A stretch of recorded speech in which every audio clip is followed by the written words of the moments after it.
Take us live. Hello, everybody. Welcome. We are about to begin the video games podcast. Where's my inhaler? Every time I'm like, I need my inhaler, but I never prepare, never get it ready. Take a moment, collect yourself, boys. Think about something nice, like Nobishin. Just think about Nobishin.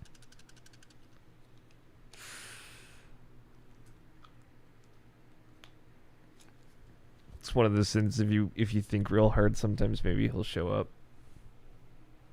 He just pops into your Discord call like a little present. Hi, I'm Nobsha. I'm here. Let's have fun. Let's play video games. All right. You guys ready? I know it's like the third time I've asked, but I'm just making sure. Yep. Cool.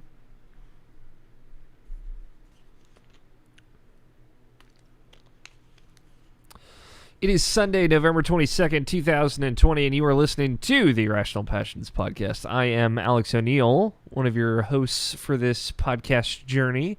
And joining me, as always, Mr. Scott Guthier. Hello. And Mr. Tony Horvath. What's up, dudes? Not much, man. We're going to talk about some video games, I think, which I'm pretty excited about. No Brian Nobishin Jackson here tonight. He just finished up a second 24-hour charity stream, which he did very well for. The first one he did for COVID relief. Shout out to Nicole Humphrey. She donated $500 to that, which was great. Which we're gonna do another one of those in early December. This past weekend he did Extra Life for the Children's Miracle Network and had a great time. I only popped into that stream for a little bit, but you saw some of it, Tony, so it seemed like fun. But he's asleep, so I assume he's still asleep. So it's just three of us. Dad's way, so the boys will play, as the saying goes. Hopefully we don't get too wild. I'm a little tired, but I think we'll be all right. With a little bit of housekeeping, we didn't have a show last week, but there is a bunch of stuff. I'm going to talk a little bit about next-gen video games, current-gen, whatever you want to call it. But we did a bunch of stuff on Twitch and whatnot, showing off PlayStation 5 games, kind of stuff we wanted to talk about. It's over on youtube.com/Irrational Passions. That's really all you need to know. We looked at Demon Souls, we looked at Astro's Playroom, we looked at Spider-Man. I looked at Spider-Man. We didn't look at it during that. And then there's a couple other ones from the Xbox side. So it was a good time. I think if you missed any, like, in the absence of a podcast last week, that was a good, like, hey, there's a bunch of other stuff you could watch. But that's really it. Let's talk about video games, guys. I want to know, Tony, man, video games, what you been playing? I've been playing some Warcraft 3 Reforged. Oh man, is it good? No. Oh, I was hoping they had like made it good in the months. They came out in like February, right? It's fine. Okay. Like, the stuff that works, but none of what I am doing has anything to do with Reforged at all. Got it. I assume mod community stuff. It's just all custom maps. Yeah. And actually, like, you cannot play on Reforged graphics because it causes crashes. Great.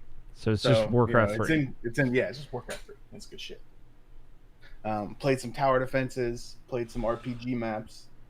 It's good. It's a lot. The RPG maps are very old school, and there's no information, because it's a mod that someone has made, right? But a lot of them have a lot of stuff in them, and like low drop chances and actual like raid bosses. So you need like groups of people with persistent characters. And man, it's a trip down memory lane, fucking typing out and load like a giant ass load string, just like a bunch of random numbers and characters that you type, like dash load space and then a massive code that loads your character. Yeah. So being able to do that and go through these maps and like farm the bosses, then remake the map so you can farm the bosses again for these low drop chance items that then you have to go through like and find combinations for to upgrade your items. It's cool. It's been a long time since I played a game like that, especially like games where like there's not a lot of information about the game. You know, in today's world, if a game comes out, there's like 3 million guides and there's stuff floating everywhere and advice, and you can find anything you want about those games on the internet. But these old games from Warcraft 3, they're from a time before that, you know, and it's Yeah. not popular enough right now where people are popularizing and doing these kind of things for those games. So it's really the Wild West out there, Yeah. That's and really a good call out. it's fun because of that. You know, it definitely it calls back to a time before everything was laid out for you on the internet. Yeah. So What made you like? What pulled you into this specific rabbit hole? I wanted to play some tower defense games. Yeah. That's literally it. Yeah. Plants vs Zombies did not cut it. It had to be. I never liked Plants vs Zombies. Damn. I like Plants. I like the original. Fine. But yeah, I don't know. I wanted to play some tower defense games, and went on there, played some tower defense games, and I was like, I'll check out this RPG, and then I've been playing that for a while. So it's good stuff. Was it a thing? Like, did you try and look it up after you played it a little bit to see if there was anything out there? Um, I mean, I googled it just because I was curious if the game had a wiki, Mm-hmm. but it doesn't. Obviously, the only thing that you get when you search for the name of the map is a download link on the map that hosts, or the website that hosts Warcraft 3 maps. Yeah, that's cool. I know So it's a really good thought of just like, oh yeah, man. There was a time for all three of us where like, if we were playing a video game when we were younger, it's like, well, if you can't figure it out, then go fuck yourself. Fuck. Yeah, Yeah. like Yeah, there's a lot of that, you know, and even like the stuff that is available, um, is not you know, it's not set up in a way that says like, hey, do this at this area, you know, like there's some, like if someone tells you like, hey, or you know, there's something posted that says you got to go get this item from this boss. That's it. It's not like go get this item from this boss at this location. You know, it's just like you got to know where the boss is already. yeah, it So forces you to engage with it on that like very fundamental level. It's cool. Now I don't know if like thinking back, I don't know if I have anything similar that like hasn't been completely replaced by information too, which is that's a bummer. Kind of, you can never recreate that anymore. yeah, it's actually it's a lot of fun also with like the old tower defense games, Yeah, because some of them, you know, like there were strategies like to beat all of these maps without much issue, and those have kind of been lost to time over the past 10 years or so. And now that the game has some new people playing it, you know, you'll get tower defense games that no one knows what the fuck they're doing, yeah, and these like really classic old tower defense games, and it's pretty fun. yeah. That's cool.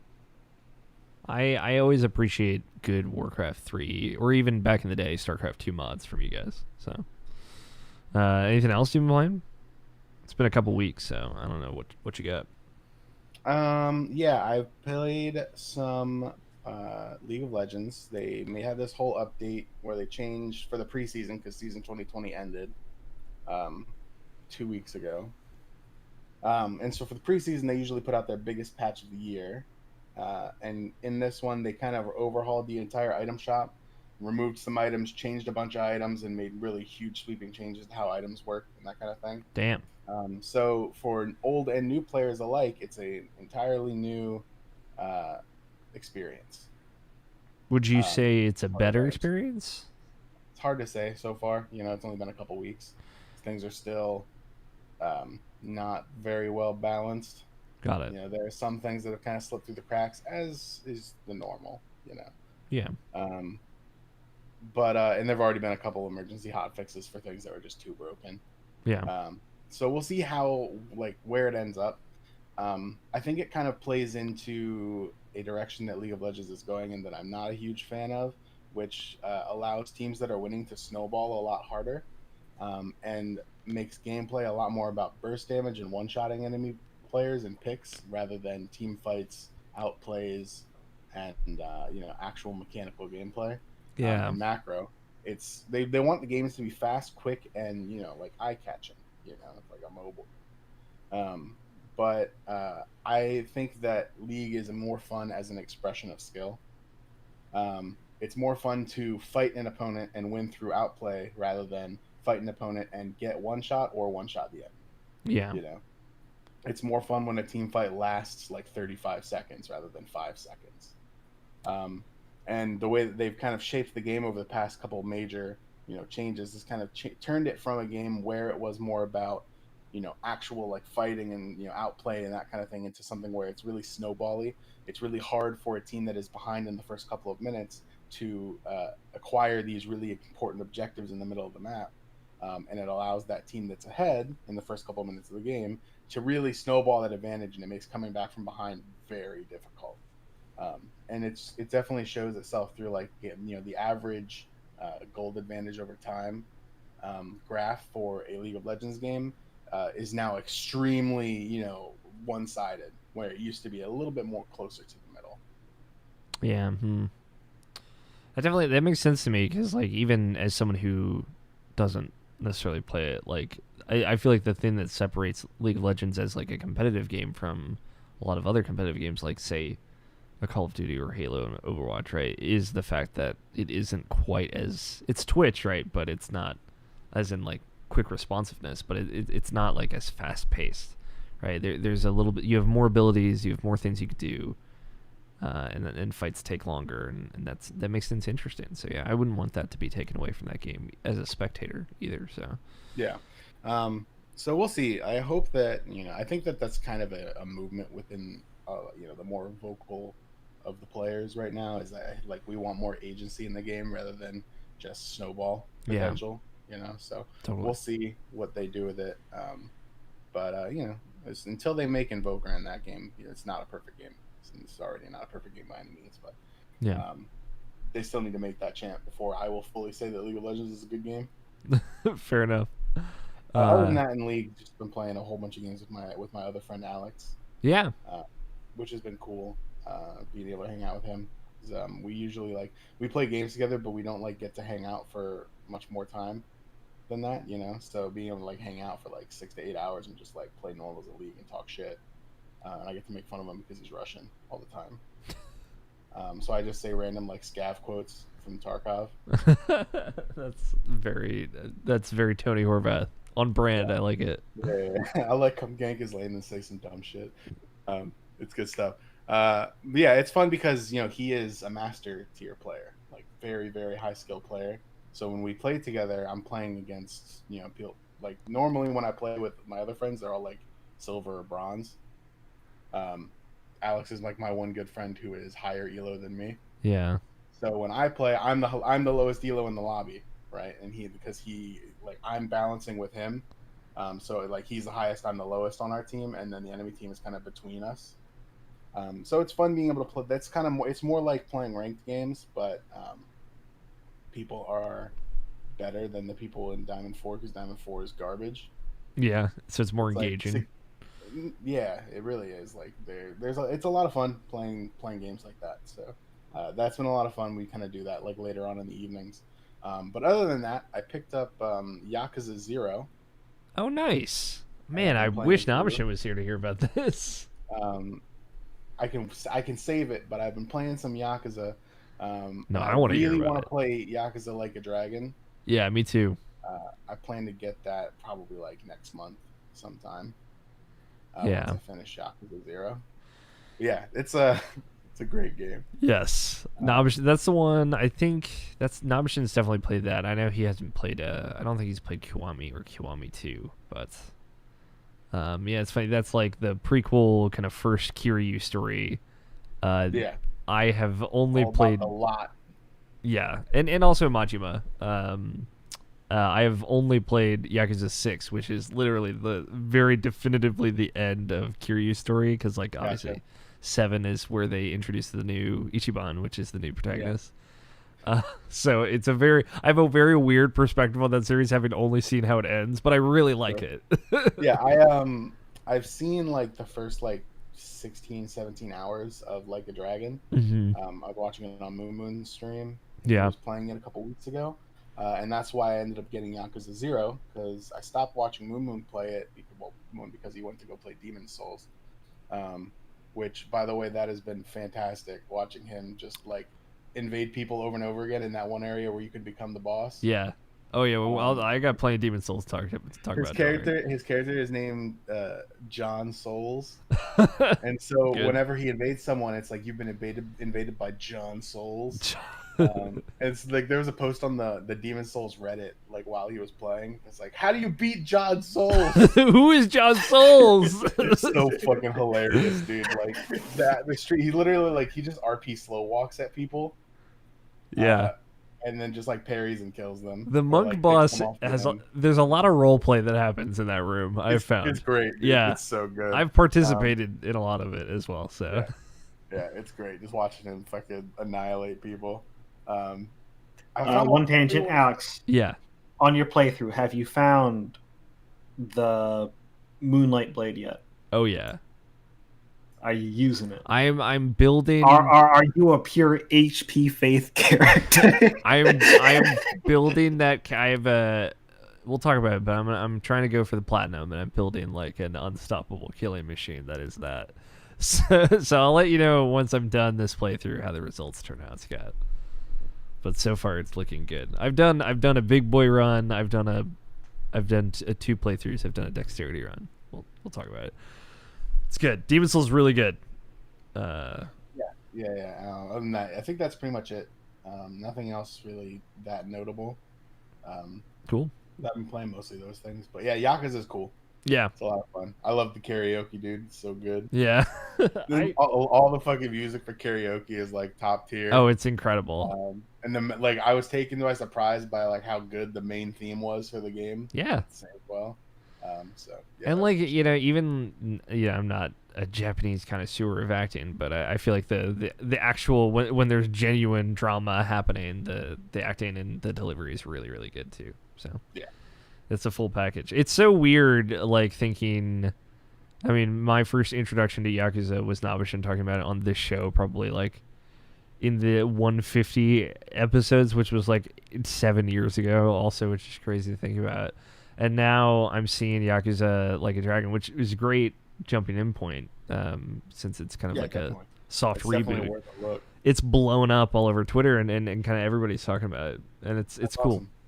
Because when it first came out, like the first week, it didn't have that many like reviews on Steam or anything like that, so it seemed like it was kind of flying pretty low. It was under the radar, definitely a word of mouth. I think it kind of built over those first couple weeks.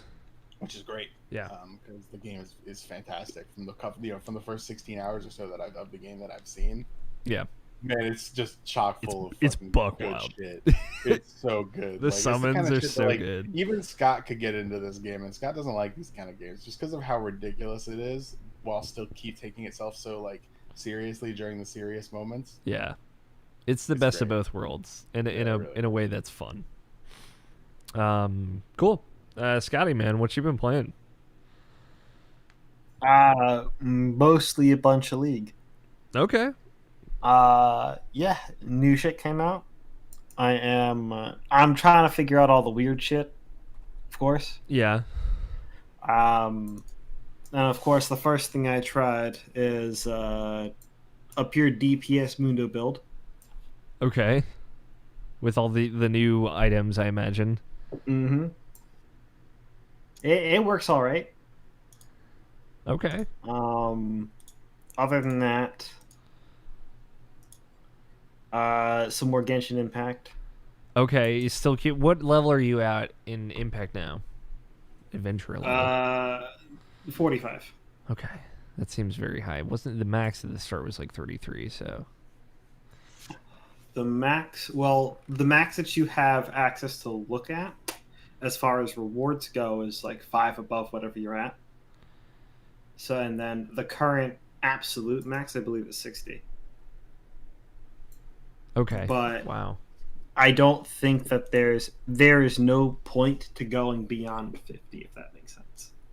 There is no extra stuff that you can really get beyond that point. Aside from whoop-de-doo, you hit another adventure rank milestone. Here's some free shit. Yeah. I imagine at that point it's a pretty severe drought. Are you still doing the end game loop of the kind of different things you can only do so many times? For the most part, yeah. Okay. Most of the most of the end game hard farming, I would say that this is you run around the world trying to pick up whatever scraps you can. That's pretty much ended. Okay. Some pretty sure we figured out how chests respawned, Yeah. and it's not exactly a respawn; they are new spawns. Okay. And it is when you increase your adventure rank, new chests appear. Oh, that makes sense. Yeah, because from the 2 weeks that it took me to get from 40 to 45, I had one exquisite chest, which is a level 2 chest, and one common chest spawn. Damn. That's not a lot. Whereas before I did the whole thing and I cleared out an area, when I went from 20 to 35, there were like 8 chests in the area. Yeah. That makes more... That feels good. So So, maybe individual ones come with each level or some variation therein, yeah. I'm pretty sure they sprinkle extra commons and whatnot. Yeah, makes sense. I'm impressed to see you keeping with it. I don't know. What have they said when that first big expansion to it is happening? I've been keeping up, so. They put a date on it when they last talked about updates. Yeah. But since they've talked about updates, they've only really talked about events moving forward. Got it. So we haven't had a reaffirmation, but their estimate for when it was out was still that 6-week cycle. So 1.1 came out 2 weeks ago at this point. Okay. We're in 3 days it will have been out in 2 weeks. Okay. So about in another 4 weeks from now. 4 weeks and a couple of days. Cool. That would probably be around Christmas time. We should expect an expansion to the map. Cool. Christmas time, it's like a mountainous, snowy area. It sounded like that makes sense. I like that. Well, I don't think that's going to be the area. To be Okay. honest. All right. Just based off of the story stuff of what they said in the game and where they said you would be going next was not that area. Yeah. Cool. Well, I'm excited to hear more about it once the big update happens. Anything else you've been playing? Did you get that sword in Hades yet? No. I did about 2 more runs, and I talked to Nyx, but she didn't give it to me. Damn. One day you'll get it. Right now I'm trying to get the goddamn exogryph. Zeus has to tell me it. It's just like some point Zeus will tell me. Guess I'll just keep trying. Of course. Yeah, so I'm in a similar boat, but with a different weapon. So it's good. It's a 2-handed sword. It's good. It's very good. Speaking of 2-handed swords, What's the downside for it? it's slow. It's pretty slow, but never stopped me before. Do you want me to just explain how it works? Yeah, at this point I'm curious. It's called the Aspect of Arthur. It's the Excalibur, which is really cool. Looks cool. It's slow, but it's 2-handed, so like I think the base damage with it is like 120 to 220. Oh, that's really high. It's really high. Like it's noticeably slower. It's like a pretty slow sword, but like if you get the purple Ares or not Ares Hermes buff and get like the fast swipe, it's basically about what the regular sword is speed wise, and it is devastating. It's so good. The kind of special hook with it is when you hit Y. One, it baseline gives you 30% more health. So if you have like the aspect of health on your mirror, you start with 130 instead of 100, which is great. Okay. Yeah, so you're just starting as a beefy boy. And the whole thing is when you press Y, it drops like an aura field. It's called the aura of protection. As long as you're in that field, you take 30% less damage. I think it's either 30 or 20% less damage. So essentially, you move in, you hit Y, and you drop this protective field, and you take less damage in that, and then you just slowly destroy everything around, just swiping the screen, just wiping it away. It's great. It's like easily my favorite weapon in the game. And I can assume that the dash attack isn't that slow. It's just the fact that it's a dash attack and you can't repeatedly use it over and over again. Yeah, it's just like the recovery from it's slow, but it comes out just as quickly and it does hella damage. And it changes like the weapon swing. I don't think like you don't do the slash stab. I don't think you do like a slash and then like a third bigger slash that does a lot of damage. But one cool thing is when you have that, because all the special weapons have a unique hammer upgrade that they can get. The one that you can get with that is it makes the field 30% larger, the protective field, and enemies that are in that field move like 25% slower. And the field gets really fucking big when you get that. So it becomes really, really useful because it slows everything down. You attack slowly, but if everything's kind of slowed around you and you're protected and you're beefier, it's a really, really great sword. Highly recommended. I also, and I recorded a video of this. This is just another quick Hades tangent. I wanted to do a run. You know how Demeter's like cast works, like the little laser beam thing. I wanted to do a run where it's like, can I just kill Hades with nothing but those things and just never attack him? And I built a whole set around it, and it worked really well. It was absolutely devastating. I had like it's a random boon from Chaos that gives you +2 to your cast. I had the thing that lets you throw out 3 casts at once, and then I had Artemis's and Demeter's duo, which makes the targeting on the laser beam way faster, and it tracks way faster, and it stays out for longer.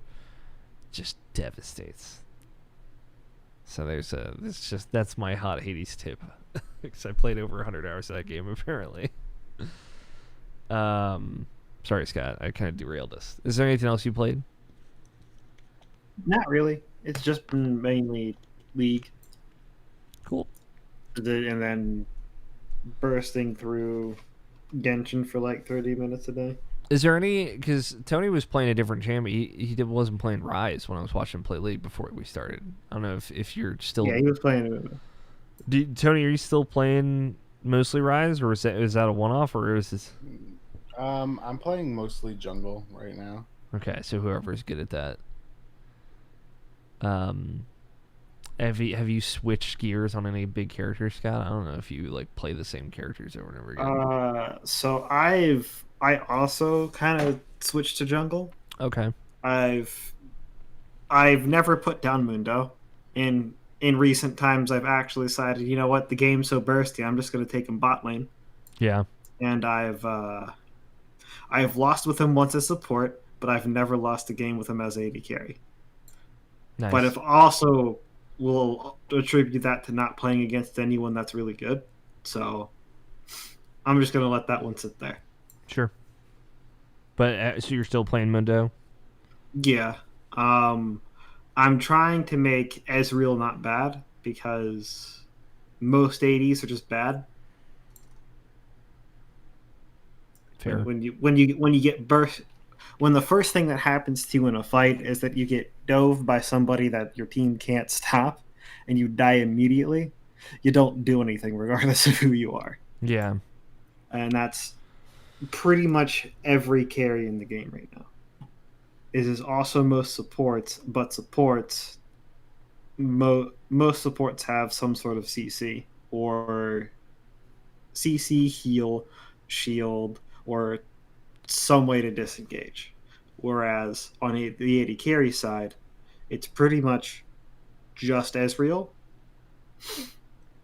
Ashe, and Samira that have any sort of escape ability or a one-shot prevention ability. For Ezreal, it is you can be so far away from the fight that if somebody tries to get close to you, you can run. Huh. For Ashe, it is her ult. It's just a stun. And then you throw a slow on them, and then you run. And then for Samira, she has a projectile blocker, and then she also has a dash. Not to mention, she has a lot of built-in lifesteal. So if that damage isn't immediate, she can heal back up. Smart, yeah. That's cool. I just want to make sure we covered all of our... Yeah, everybody else is dead in 2 seconds. I want to make sure we covered all of our league bases. I played some video games to derail us even more. Tell me about them. I want to know about your video games, sir. There's a lot. I mean, it's 2 weeks, and I feel like I played more different video games the last 2 weeks than I have all year, honestly, which has been great. People have been holding out for new console games. Yeah, and it's developers. I mean, it's been a good excuse to like go back and revisit a couple of things that have been really good, and like then also a Destiny expansion came out. But I don't want to necessarily, because like we haven't talked about next gen stuff at all. I don't necessarily want to turn this into a Destiny episode, so I'll save that for another time. But I like the new Destiny expansion a lot. I like Stasis a lot. And then before we get into the next gen stuff, are you a trader? Am I a trader for what? Did you go and at least load up Bug Fables once? I did load up Bug Fables once. Okay, good. What about Bug Snacks? I have not played Bug Snacks yet, which I'm like kind of bummed. I'm disappointed in myself. I've just like, when I play Bug Snacks, I want to kind of dedicate my whole self to it. And I don't want to get... Oh, you can't do that while Demon Souls is going on. Exactly. Demon Souls is such a big distraction. And I've already been going back and forth between so many different things. I'm like, I don't necessarily want to add another thing to that list. I think I'll start to appreciate all of these things less if I do. So, Destiny's great. I'll talk about that next week, probably. Because there's still stuff going on. Like, the raid race was yesterday. And it was cool how much that affected the world, much like the past couple expansions they've done. So it's good. It's got some problems as you would expect, and it's not perfect. It's not the best expansion, but it's fun, and the new subclass is great. So things to talk about: Astro's Playroom. I don't honestly want to talk about it too much. It's the pack-in game with the PS5. It's honestly better, I think, to see for yourself, or experience with someone else, a friend or whatever. It's fun. It's super. It's just smile on my face. It's the most Nintendo video game someone that isn't Nintendo has ever made, and I mean that like honestly. Like, it feels good. It feels polished. It is up to that quality. Like, I don't say it lightly. I say it very specifically and intentionally. So, but it's good. I think it's worth, just because if it has so many references to all these other video games, and is also kind of a love letter to PS1, PS2, PS3, and PS4, and all the sounds and UI and all the little things, even like the accessories to those consoles. So it's worth going, if you're into nostalgia trips, it's worth going down that yourself and not having it spoiled for you, I think. It's kind of like, it reminded me of Smash Brothers. Like, you see little references to other games. It's like, oh, they're in this, in their own way. But go play that. If you bought a PlayStation 5 and you haven't played that, you should play it. It's worth noting, so on the PS5, I have the digital PS5, which was not out in the wild before, like in the review environment. But it's fine. I haven't had any issues with it. I know some people have been having a lot of weird stuff happen with their PS5s. I haven't had anything. I had a couple games crash. Demon Souls crashed a few times.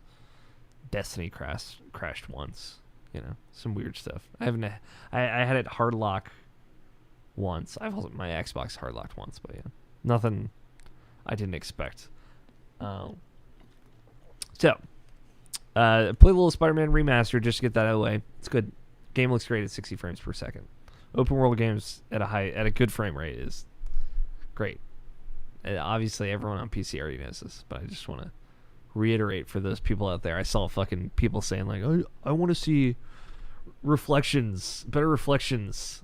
I'm like, no, I don't give a fuck about your reflections. I want this game to run at 60 frames per second.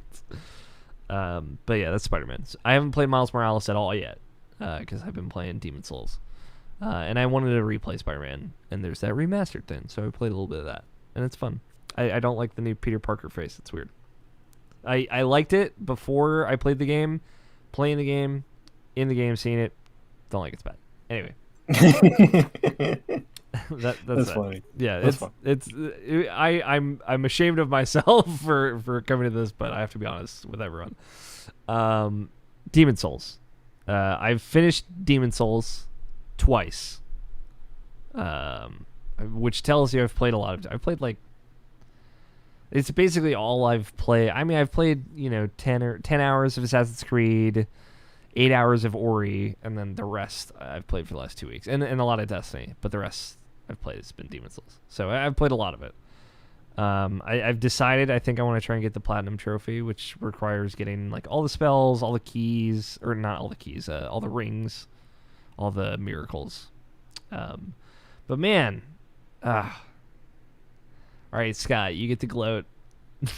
I'm here for you. And to be fair, like this is obviously an optimal way to experience this game, right? Because it runs super smooth. It runs at 60 FPS. Mm-hmm. The whole game didn't run that smooth. Yeah, I know that much. Yeah, it's just as far as the Souls games goes, it is. I would argue it's one of the best experiences, simply because while the game doesn't give you much direction, it also doesn't give you that much room to go astray. Yeah, it's the right amount. Yeah, no. If you don't figure out how to go forward, you're not going anywhere. Yeah, exactly. You're more or less what I'm trying to say. You're not running around in circles, which I found you ran around in circles in Dark Souls 1. Yeah. There is not everywhere, but just the way the map is laid out, you can just loop around the different areas and say, oh, well, shit. I've now gone around in a circle. Which way am I actually supposed to go? Yeah. Okay. And I think that's true in Dark Souls 2 as well. I think they did a lot better in Dark Souls 3 with that as well. Yeah. To be fair as well. Yeah, I think so too. And then I like to say that the balancing is correct on the game. Yeah. So to speak more about that, it's like I understand magic is broken. Magic is supposed to be broken. Yeah. Right? For the people who struggle with the game, you play magic. That is how they do difficulty. But also like magic is really accessible, which I like in Demon Souls, like going back to it and having recently replayed through all the Souls games, right? Magic is dishonorable. It is dishonorable in combat in some instances. I have some stories I could say, but like the thing about like Dark Souls magic, it's like, okay, you need 18 intelligence to use this spell, you need this and that. Like there's none of that shit in Demon Souls. It's like you need 10 intelligence to talk to the guy that teaches you spells, and 10 intelligence to hold a wand and use it. That's it. Like now you can use every spell in the game. And obviously, how effective it is going to depend on how high your intelligence and your magic and how set much is. you can use it is going to also depend on that as well. Exactly, but like the fact that kind of anybody could just, because most classes start with like 8 intelligence at the minimum, so basically anybody can use magic. So it also like just as much as you can spec for magic, you can spec against it too, just by doing kind of like the same thing. Like if you have a magic build, you're kind of resistant to magic. Well, somewhat. The other build that is resistant to magic is the faith build. Yeah. And as we just discussed, if you just build straight faith HP, you have access to a sword that's completely broken. Oh, totally. So, by the way, as much as magic is what do we call it? dishonorable, Yeah. the sword is also Oh, dishonorable. the sword is very dishonorable.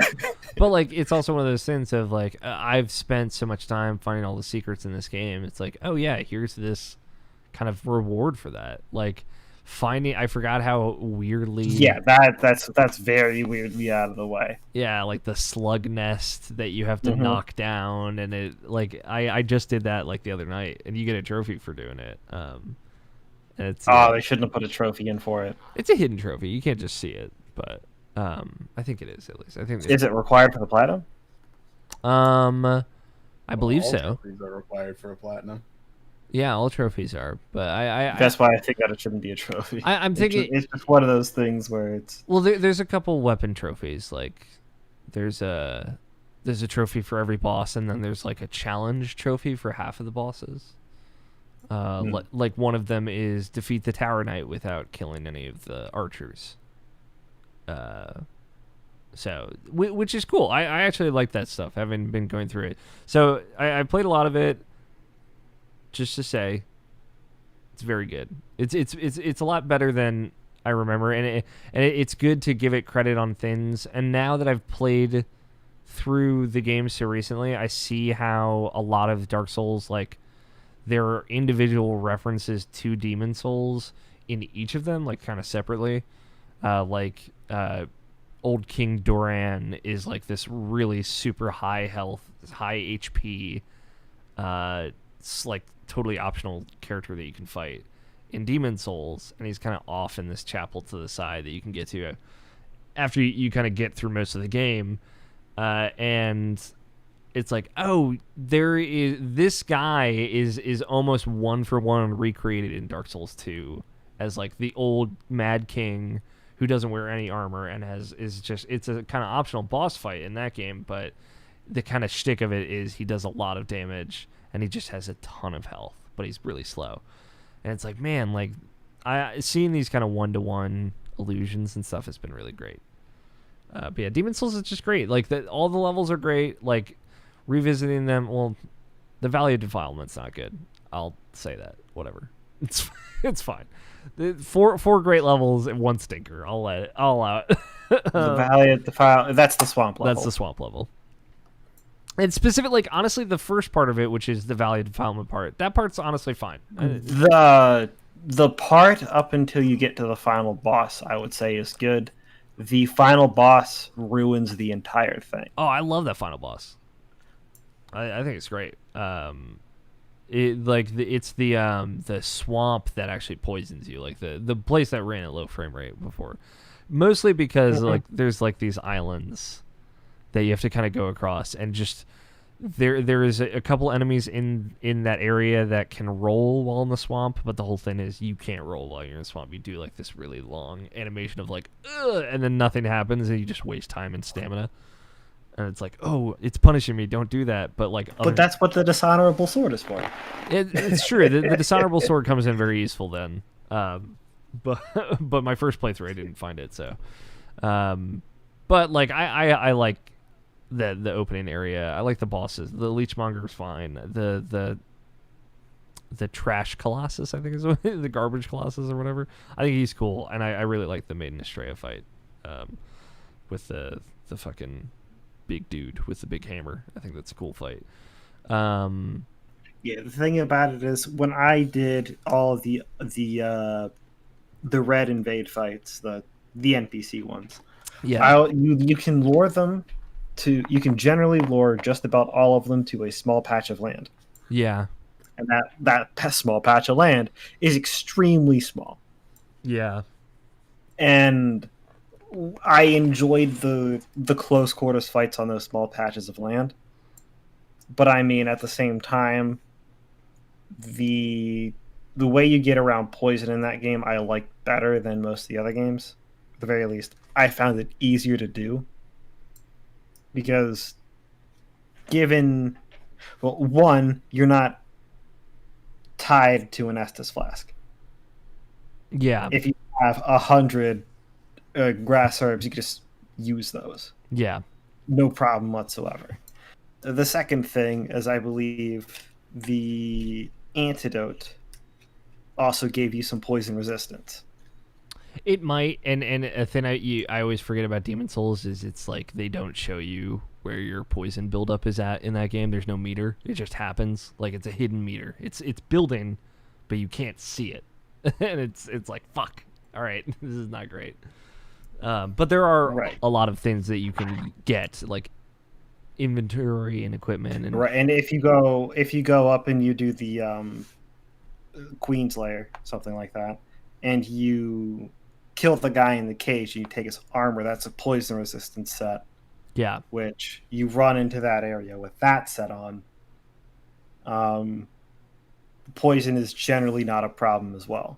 Yeah, and if you have the poison ring, and if you move between the islands, that's what I ended up doing, and how I got through it. Mm-hmm. And that sort of set of actions is why I enjoy that portion of the game. Sure. Because it's just one of those things where it's, hey, you have 6 options or 6. Yeah, you have 6 in parentheses options, I'll say, and it's figure out which one's best for you to go first. Yeah. So the spoiler here is maybe don't do the swamp one first. Yeah, definitely don't do the swamp one first. And it definitely feels like that's the one where the enemies do the most damage. Like it kind of feels scaled as like the hardest area. But yeah, just going through it again, familiarizing myself with each area, seeing how much like I remember, and it's a very, very it's a perfect remake. You know, like it's 1-to-1. Every item is right where you left it. And it's funny, like going back and being like if you watch the viewpoints that we did, where we Mike, Jarrett, Quinn, and I sat down and I played it. That was the first time I played that area in that viewpoints. It was the second half of 1-1 for people who know Demon Souls, but that's like the Bulletaria Castle. It's kind of like the first area. Very, very iconic Demon Souls. And like there's a part in that second half where you there's like a long side, like it's a long thin pathway behind the castle wall, and you can break something, and a bunch of like big stone balls, like catapult balls, will fall down and crush a bunch of enemies in your way. And if you look, you can see it and you can try it. And in that viewpoints, you see me go up to it and hit it exactly how I did. It was the first time I was doing it in the remake, exactly how I did it, you know, in the original. And it worked. It was that just to give you an idea of how, like, yes, this is just the game. It just looks much nicer, and it looks really good. It's one of the best looking games I've ever seen, and it's honestly, it's not close. Like it's up there. You know, it's of its own style, but it's just it's crazy seeing this game in motion. Knowing like this is fucking Demons. Like I've seen this shit before, but it's never looked this fucking wild. Like the Flame Lurker fight, it's like I know this fight. I've lived this fight many times, but this looks fucking crazy, which is cool. It's like a little cherry on top, you know, because Demon's Souls is such a kind of niche game. But yeah, it's great. I love it. I have a lot more respect for it.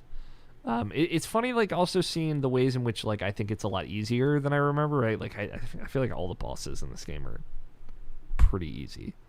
There's a couple standouts, but they're, you know, they're not, knowing, like, how wild Dark Souls 3 and shit gets with some of the bosses is, like, they're honestly not that close. It's also like, man, this, you know, there's no kick in this game. There's no jump attack. There's no jump, period. There's no, like, you can't aim with a crossbow. Like there's all this stuff that comes in Dark Souls, and it's fine. Like, you know, take it or leave it, whatever. Right. If you want to aim, you have to use a bow, not a crossbow. Exactly. You know, like, there's kind of a jump. Yeah, you can vault things. Sprint, and you do a little tiny hop. Yeah. And you do have to use it to get to places. Yeah, there's a lot of rolling into discovery also, and like the vault, like being able to kind of throw yourself over a ledge every now and again and get down to a lower area, which has never been in any other Souls game. You could argue it's kind of in Sekiro, but that's also much like Bloodborne, a different thing, you know. Mm-hmm. Yeah, it's cool. It's very fundamental, and like seeing this now, it's like, oh yeah, this is honestly the best place to start. Like I'd still argue that like Bloodborne is a really great place to jump in if you've never played a Souls game. I'll still argue that. But playing Demon Souls again, it's like, man, this is, if you've never played Dark Souls, any of them, like, this is a great place to jump in, especially when it looks this good, runs this well, like, performance is perfect, and it's very responsive. It'll teach you how these games work, how you have to learn enemies, how you have to kind of understand their weaknesses, and play smart always. Never let your guard down. And it's just great. What a great game. Demon Souls is so great. So yeah, I beat it a couple times. I started an offline playthrough. I did a thing where I like saw all the Pure White Tendency events, which I'd never actually done before. So it was like seeing stuff I'd never seen in the game before, which is cool. Pure White Tendency is beta. All right, calm down. But I saw all those events. Isn't Pure White Tendency how you get your drops? No, that's Pure Black Tendency. That's where you get rare drops. And then I did the, like, moved it down to Pure Black Tendency, grinded for, like, this item I need to do to get this thing, to get this ring. I kept thinking about you, Tony, man. Just all the grinding I know you must have done for Dark Souls 3. Like, Dark Souls 3 was a lot of grind. yeah. And I mean, like, New Game plus 6 to finish everything. yeah. You could do it in, like, New Game plus 3. But, yeah, it wasn't worth. Yeah. No, I was thinking of you a lot this weekend playing that game. Just like, man, these trophies, some of these rings are so fucking killer to grind for. But I it's not too bad. There's a lot less of this game than there is of like Dark Souls even 1. So it feels very achievable, and it's fun, and it's bragging rights, honestly. It's the biggest thing. So I think that's Demon Souls, unless you had any other questions, Scott. It's great. I can tell you that if you're wondering how good it is, it's really good. Have you watched? I mean, I didn't doubt that. Have you watched any of the game being I watched some John Souls, I'll tell you that much. Okay, cool. I was the monk. I killed a couple of guys as the monk. You would have been proud. Hey. I didn't do any dishonorable bullshit also. You were gonna say, how is something? How is the Wind Dragon fight? It's really good. It's completely unchanged. The Stormlord. But they redid it, like, visually it's just, super good. They redid the sound design for the big manta ray in the sky.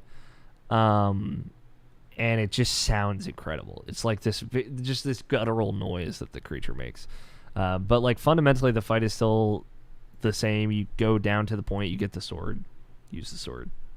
As far as I can tell, it takes exactly the same amount of stamina, like down to the T. Did you beat the tutorial boss? I didn't.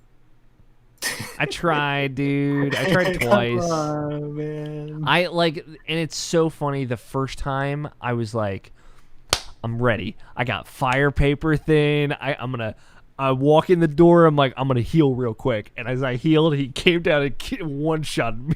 And I was like, God, I'm so stupid. Don't look at me. So like, I thought I was like gonna be hot shit. Come in and wreck him. But what about the second time? Second time I did okay. I got him like a third down, but I just got hit. I was like, damn. All right, yeah, the thing about that boss is you have nothing. Yeah. So you get hit, you're dead. That's just, it is what it is. Yeah. But he's everything. He does effectively 2 moves. Yeah, he's got the side slash and then the down hit. And that's the it. jump, and that's it. And the jump, that is it.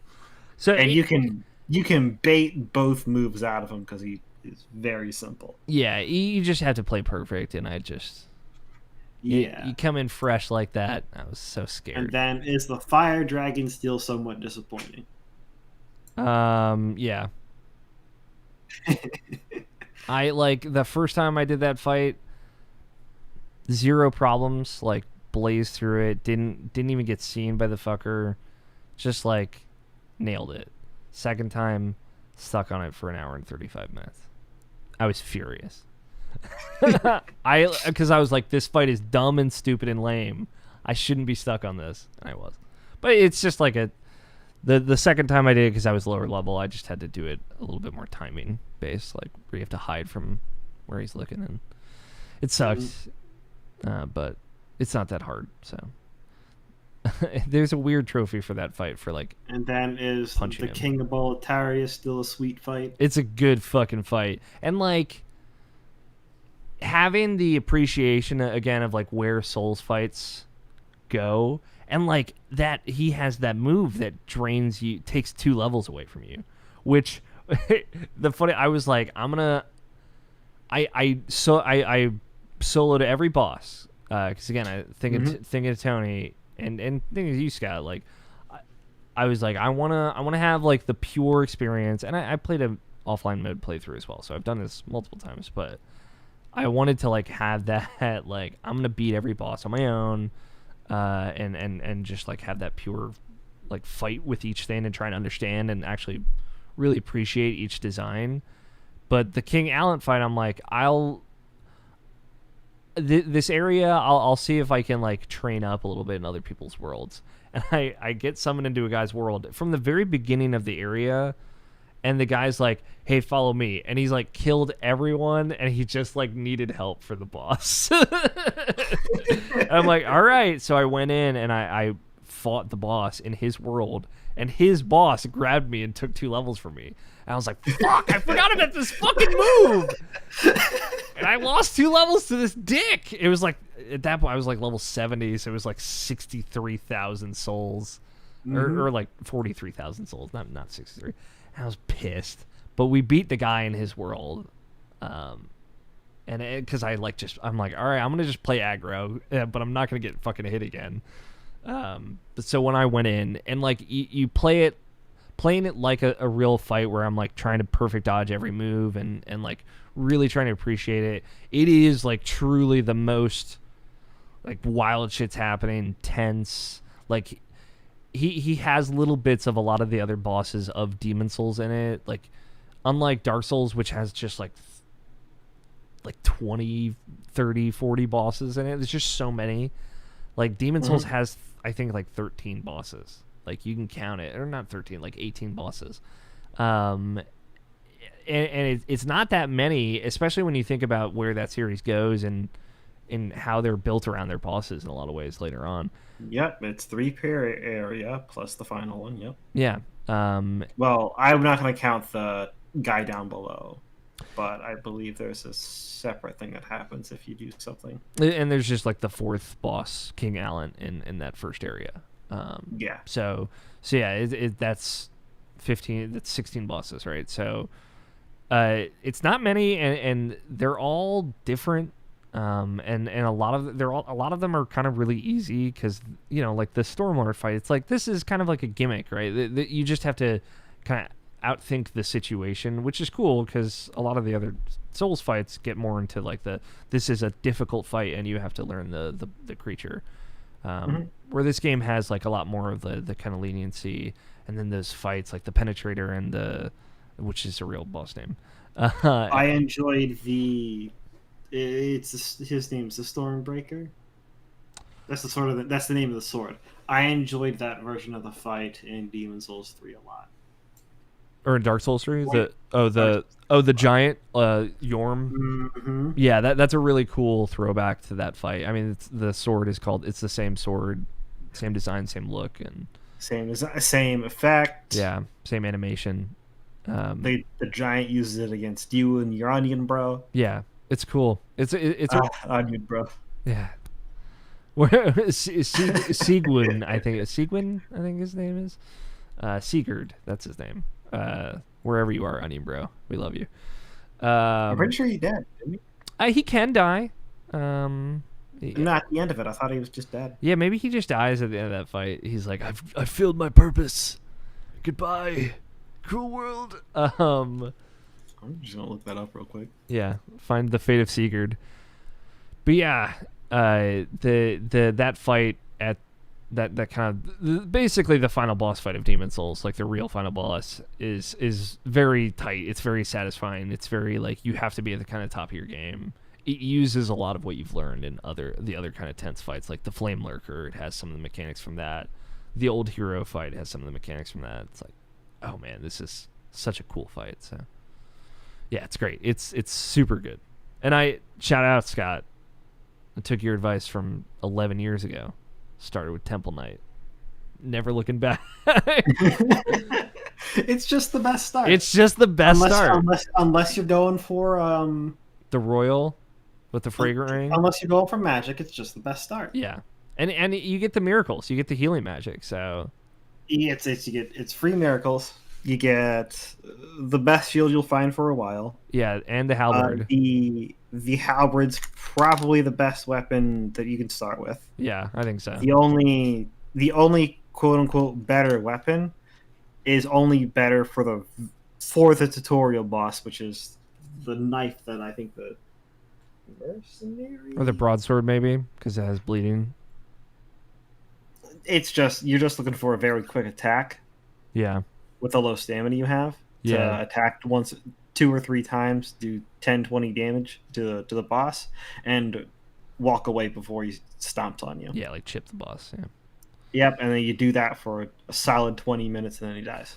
No, because first playthrough, I'm playing big girl. So Temple Knight starts with really good strength as well. So I had that Dragon Bone Smasher by the end of that fucking game, dude.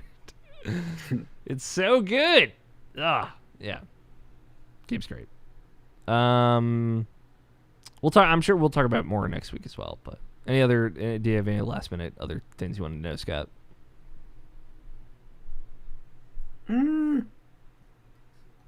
Not really. Okay. It's still no news of a port for this, is there? No. Just that kind of like trailer that ended up not being true. That said it was coming to PC. So I don't know. I think if it were to happen, it would probably be the bare minimum a year from now, if not longer. Mm-hmm. But this is like their showpiece for the PS5 right now. I don't think it's going to be on anything for. It was also their showpiece for the PS3. So, just so you know, I'm not surprised by them saying, "Hey, this was an exclusive before. No reason it can't be an exclusive now." Yeah. Like Sony owns the IP ultimately, but like with Horizon coming to PC at some point, like anything is possible again. So we'll have to wait and see. Sigurd dies. Damn. Rest in peace, Sunday night. Yeah, he has a toast with Yorm the Giant. And then he dies. Okay. Well, at least he has a toast. Well, technically, he has a nap, and then once you return, all his gear is gone. Oh. So maybe he just got nude and kind of threw himself into the wild to die at a later date. He's done that before. In Dark Souls 3. Yeah. He goes to like the prison cell or whatever. First he's in the well. Yeah. And Patches has his armor. Yeah. Fuck Patches. It's so weird seeing like the OG Patches in Demon Souls. It's like, this is just the same guy. Why was this the thing that came fucking forward? This fucking dick. Anyway.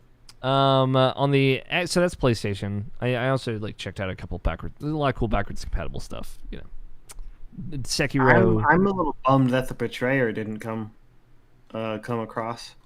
Yeah, like Yurt. What's his face? That's his name? Yeah, the dude that kills everybody. Mm-hmm. Yeah. They kind of reimagined him, but yeah, Yurt was way scarier. Like like he's like a real ass serial killer, Yeah, I don't know. There's some wild shit. Now I've seen like all the Pure Black Tendency stuff in that game too. There's some crazy shit in that game. I also have an Xbox. There was a panic in the middle of the next gen week that Amazon let me know 12 hours before it was supposed to arrive that I would not be getting an Xbox until December. I was like, all right, well, Thanks for giving me the heads up, buddy. But then Amazon weirdly came through and not secretly delivering it Friday out of nowhere. So worked out. But anyway, I've been playing Xbox stuff as well. That's been great. It's just nice to have Xbox again. I haven't. My Xbox One X broke at beginning of October, end of September. So I haven't like had access to Game Pass or a lot of like the things like I'm like, oh, I would try out the Outer Wilds now. Of course, now there's too many video games to play, but it's like, oh, these things I would try something like that. But it's back in my hands. It's fun. The Xbox has like a more. I got a new TV this year that supports like all the fun fancy things that these new consoles can do, which is good. I didn't necessarily intend for that to happen, but it worked out. So I've been replaying Ori and the Will of the Wisps, which has seen a lot of patches since it came out in March, which feels like 10 years ago. But yeah, they've made it so it runs at 120 frames per second in 4K on the Series X, which is very cool.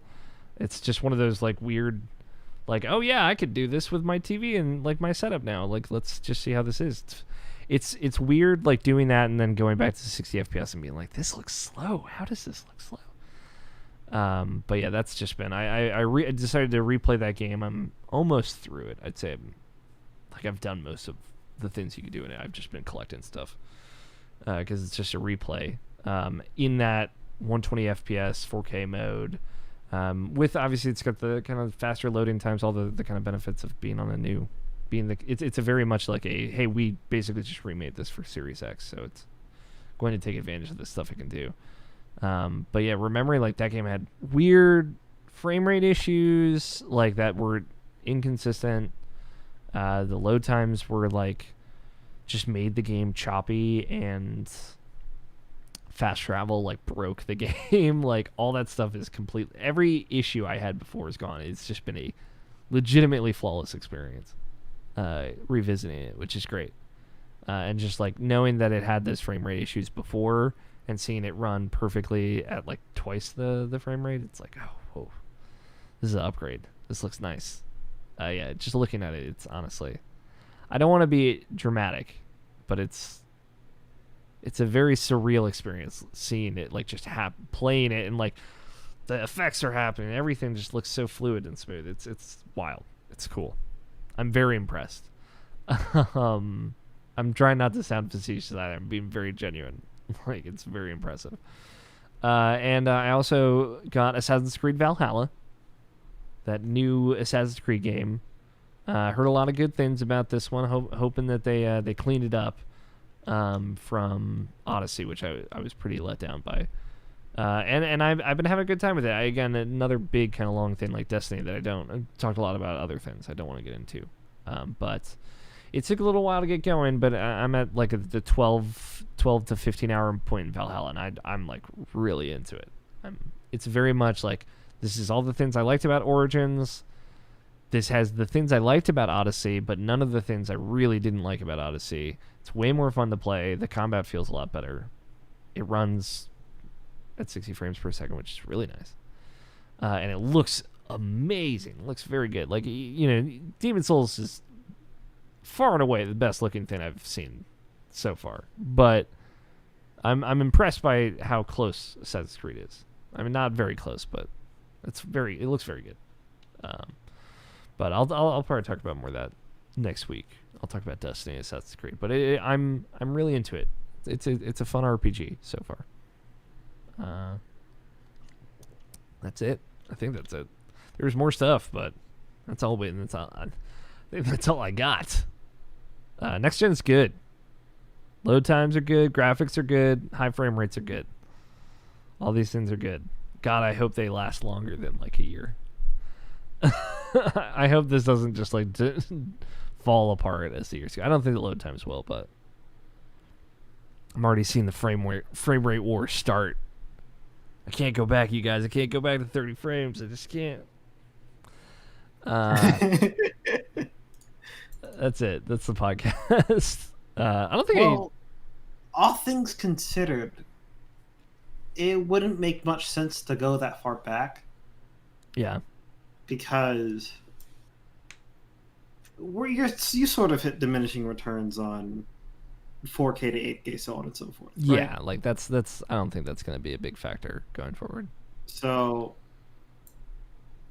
while we'll probably have 8K by next generation, Yeah, because next generation of uh, Xbox and PlayStation is going to be 7 to 8 years from now.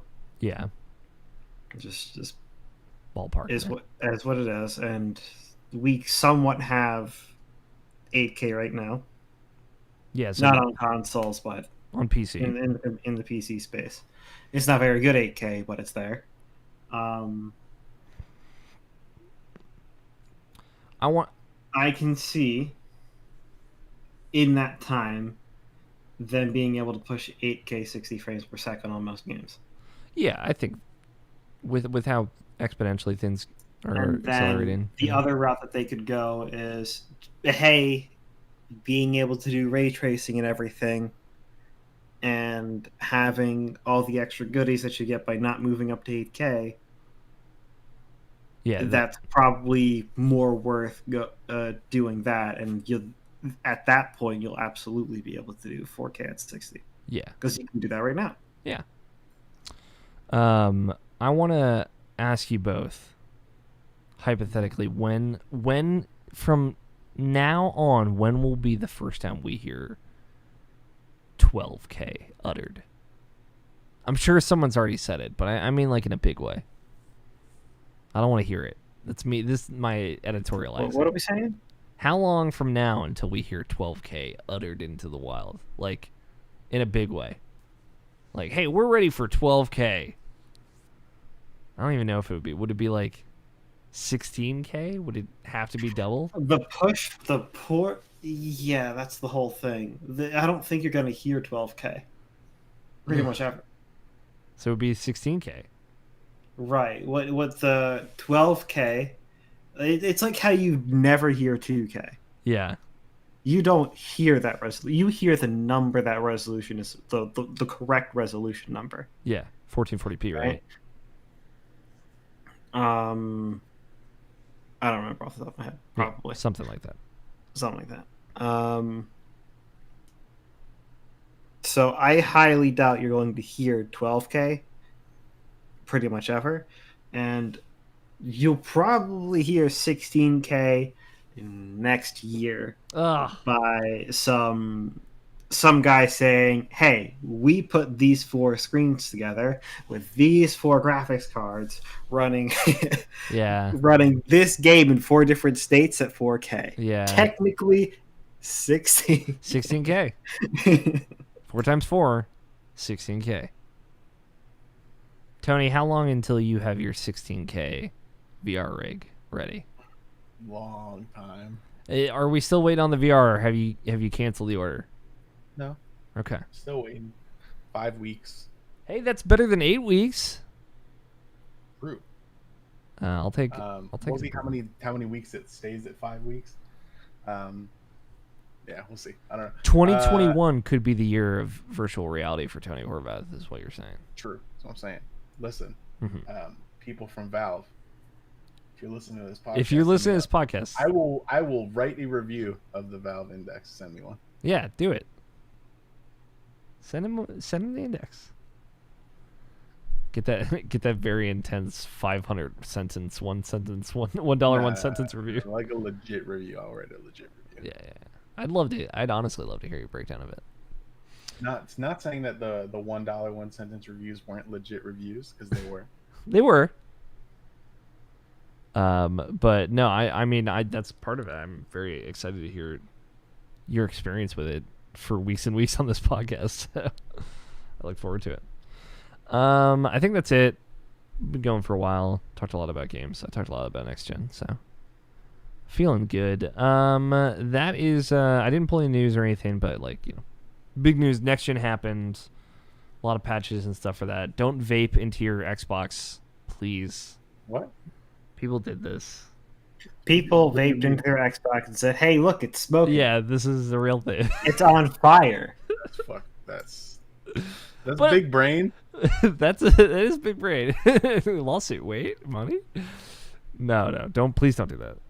Or I mean, like, they'd lose so hard. They'd lose so hard. of that course. Microsoft would sue them for legal. To be clear, I'm not your dad, but that's a dumm idea. You can do whatever you want, but don't do that. And they're definitely not. They don't cover. They would, if for a warranty standpoint, if there is any water damage associated with that, they'd reject it. They'd burn that shit. But everybody's playing next gen consoles. Everyone that got one, because if you didn't get one, you won't get one until next year probably, because they're all sold out in such an intense way that people are like, yeah, they're gone. And then there's like Jim Ryan from Sony's like, I don't fucking know what to tell you. We're not gonna have any PlayStations. So real quick, just a quick outro. If you'd like to be a part of the show, you can tweet your questions at @IrrationalPod with the hashtag IPQ. Leave us a voicemail 404-590-1337. Please don't try and sell us stuff. And email us mailsack@irrationalpatches.com.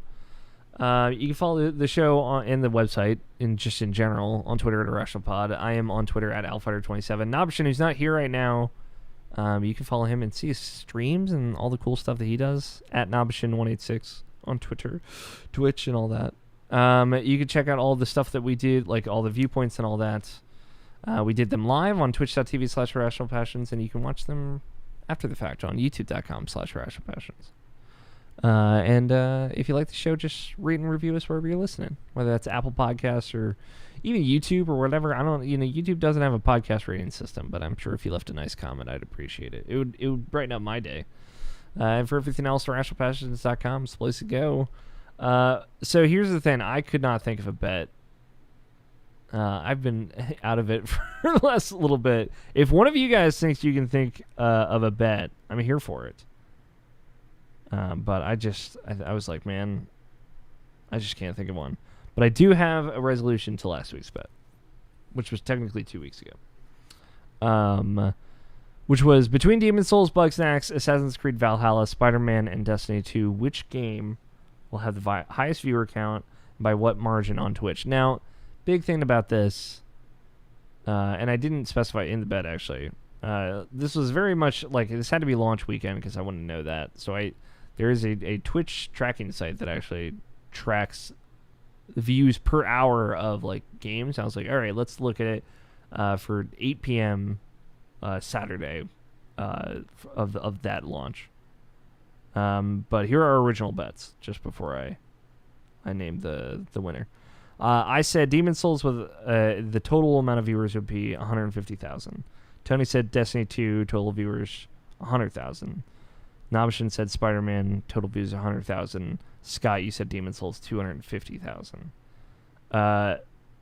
The numbers were Destiny had 28,000 at the time, Spider-Man 25,000, Assassin's Creed 50,000, Bugsnax only 12,000, but for that game was pretty good. Demon's Souls had 208,000, which was impressive, honestly, even. But Scott, you were the closest. By a hair, too. By 8,000 people. God damn it. That would have been my big redemption moment, you know? I told you, it's a streamer game. Yeah, I mean it's dead now because the game's not that long. Yeah, it's a short game. But, I mean, it's still probably doing pretty all right, but it's not those numbers. Like and then it's everybody who got the PS5s trying to stream snipe somebody in the invades. Oh, totally. Or if the streamer's doing John the Souls. invades, they're just sitting there in the area waiting. Yeah. Say,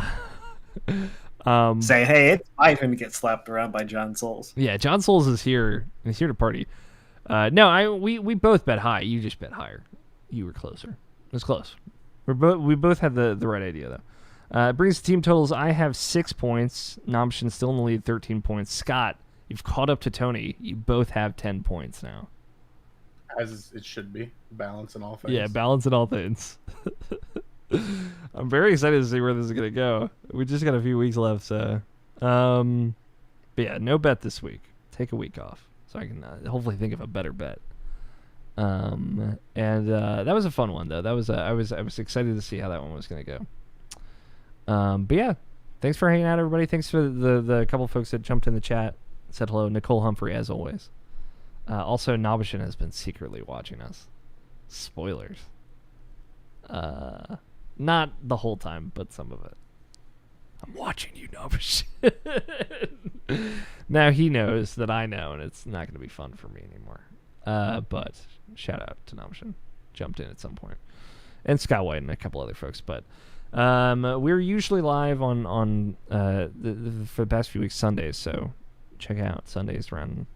Tonight was 8 p.m. was when we were shooting for. So thanks for hanging out, everyone. Thanks to Danny Wiesner for opening music of Two Player Co-op. Thanks to Tony and Scott and our closing music of The World is Safe.